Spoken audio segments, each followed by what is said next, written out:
চলে এলাম কম্পিটিটিভ এক্সামে আসা আরেকটি অঙ্ক নিয়ে।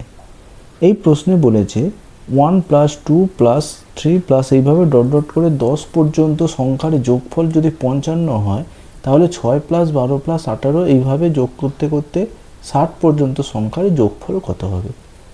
তো এই অঙ্কটিতে আমরা বেসিক কিছু ক্যালকুলেশন করব না। এখানে আমরা এই সংখ্যাটি 6 + 12 + 18 + এইভাবে যে লেখা আছে আমরা সেটাই লিখে নেব।